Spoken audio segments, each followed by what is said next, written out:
So anyway, let's taste. Okay.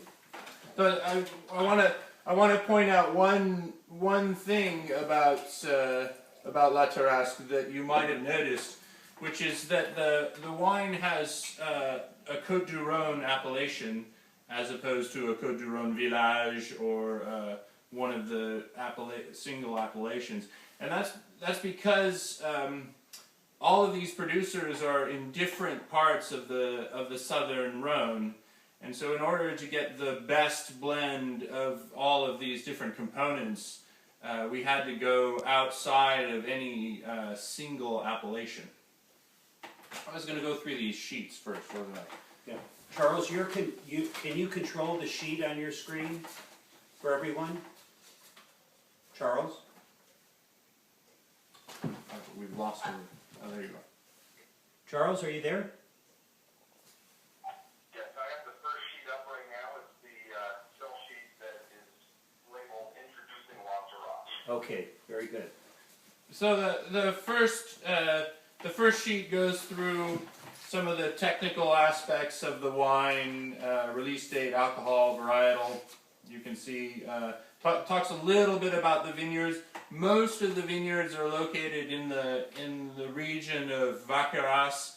All of them are sort of around the town of Avignon, where Châteauneuf-du-Pape is.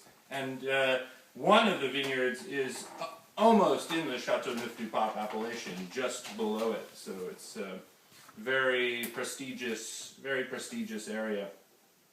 A little bit about the story and a lot about unleashing the beast, the key selling points of the Tarasque. The second sheet is a conversation with me that talks about the main history of the brand, what La Tarasque means, talks about the myth of the beast that rambled through the French countryside and ate everything in its path and finally was tamed by Saint Martha. And talks a little bit about Grenache and my love of Grenache and a little bit about the small amount of Syrah that's in there. And the blend will change with different vintages. This particular blend is 70% Grenache and 30% Syrah, and it really reflects the vintage 2010 where we had great, incredible ripeness in Syrah. In vintages that are less ripe, you'll see that Grenache component get higher because those are the more southerly vineyards, and Grenache ripens better in vintages that are slightly less ripe. A perfect example is the next La Tarasque coming up in 2011 is a much higher percentage of Grenache.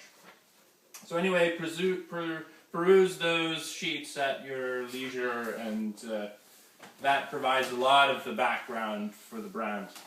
So let's taste. Everybody have their bottles open. I want to hear a chorus of popping sounds. One of the main things I wanted to capture with this wine is the real essence of that Grenache fruit in the Côtes du Rhône.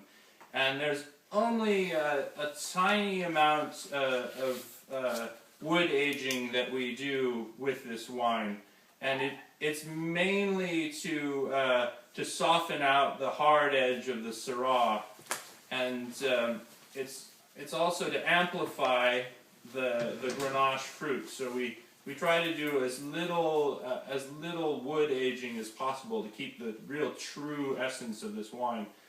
And I think the fruit's very, very powerful. When you put your nose into the glass, you get a lot of licorice, a lot of black cherry characters. It almost explodes with fruit, and that's really what we're looking for. That's nice today.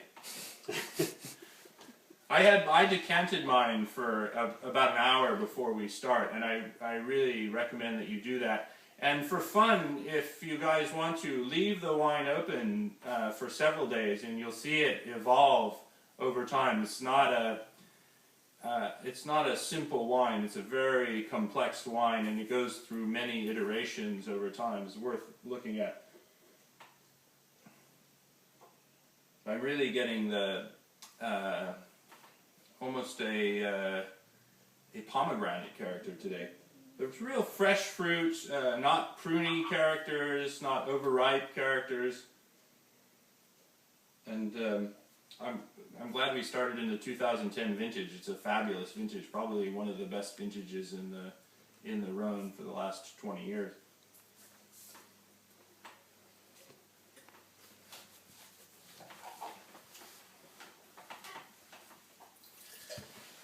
The wine's medium-bodied wine. It has a very lush palate and very soft finish. I love the finish on this wine because it continues to evolve for a very long time, and I think you will share my belief that a wine in this price point is not often as lovely and complex and palatable as this. So I think I'll drink the rest of it.